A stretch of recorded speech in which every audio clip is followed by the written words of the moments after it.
Let me ask you something that might sting a little. When was the last time you felt truly alive?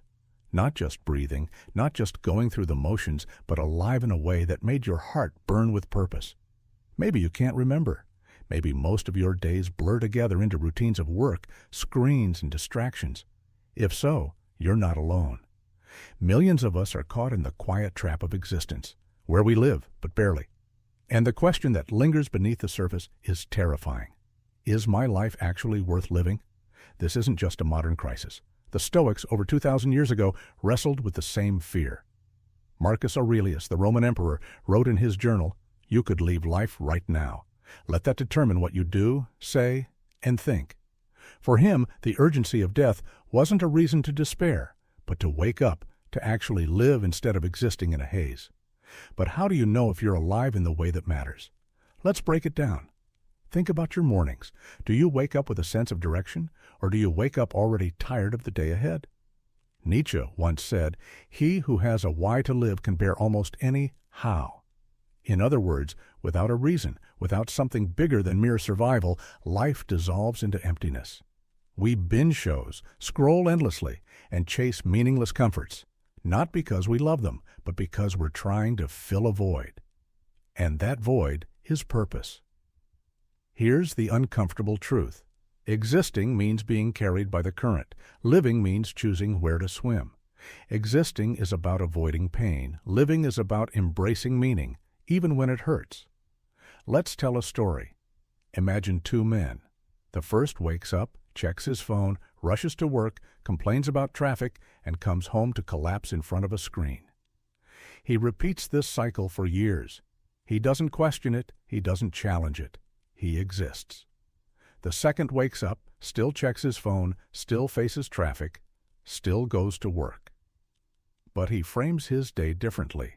He asks himself, "What can I do today that aligns with my values? How can I use this short life to leave something behind, even if it's small?" Same circumstances, but a different lens. He lives. This is what Stoicism teaches us. The difference between living and existing isn't the circumstances, it's the consciousness you bring to them. Epictetus, once a slave, said, "It's not what happens to you, but how you react to it that matters." If a slave can live fully, while an emperor can waste his life, then living isn't about freedom, wealth, or comfort. It's about how awake you are to what's truly in your control. But let's not romanticize this. Living hurts. To live is to risk. To live is to love knowing you will lose. To live is to speak the truth even when silence would be safer. To live is to pursue what matters, even if failure is almost certain. Existence is safer. Existence keeps you in the comfort zone, numb but secure. Living, on the other hand, demands courage. And courage is always uncomfortable. Think of Bonhoeffer, the German theologian who stood against the Nazi regime. He could have stayed silent. He could have saved himself. But he chose to act, knowing it would cost his life. His choice reminds us a long existence isn't always better than a short life well lived. Now pause. Ask yourself, are you trading your days for survival or for meaning? Because time is the one currency you can never get back. Plato compared the unexamined life to a prison where people mistake shadows for reality. And isn't that what so many of us do today? We confuse the shadow of living, comfort, consumption, distraction, for the real thing, growth, struggle, love, contribution. And psychology confirms it. Studies on happiness consistently show that beyond basic survival, pleasure and comfort do little for long-term fulfillment. What actually makes life feel worth living are purpose, relationships, and growth, the exact pillars Stoicism emphasized 2,000 years ago. Here's a twist most people don't want to face. Living fully doesn't always feel good. It often feels heavy. It often feels hard. Because living requires sacrifice. You give up the shallow for the meaningful, the easy for the essential. You confront mortality instead of pretending you'll live forever. And in doing so, you find something deeper than happiness. You find dignity. Marcus Aurelius reminded himself daily that death was near, not to depress himself, but to sharpen his awareness. Imagine living as if every day mattered, as if every choice carried weight.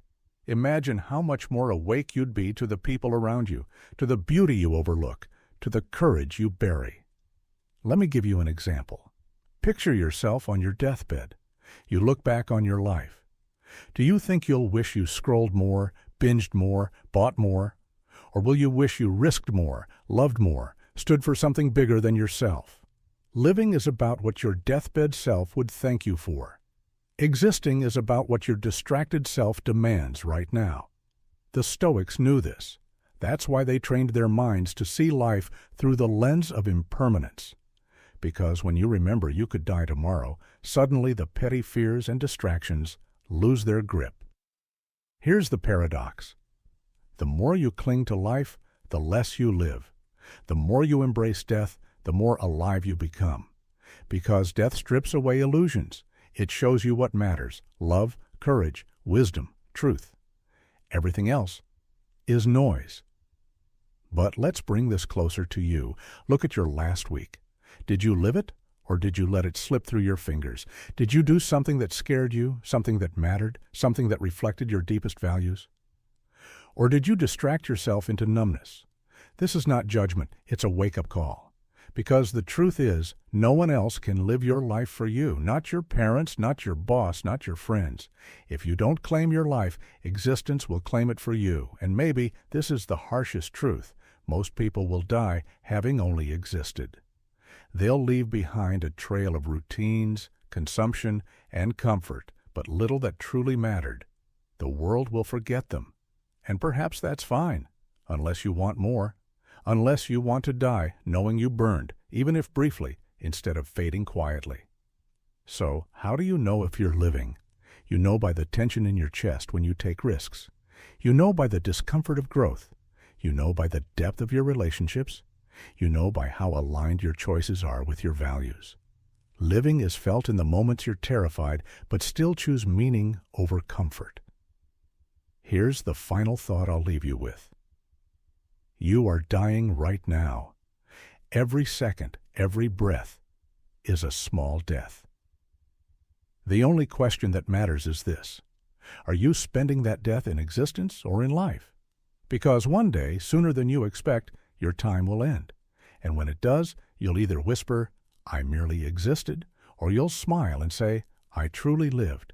The choice is yours, always has been, always will be.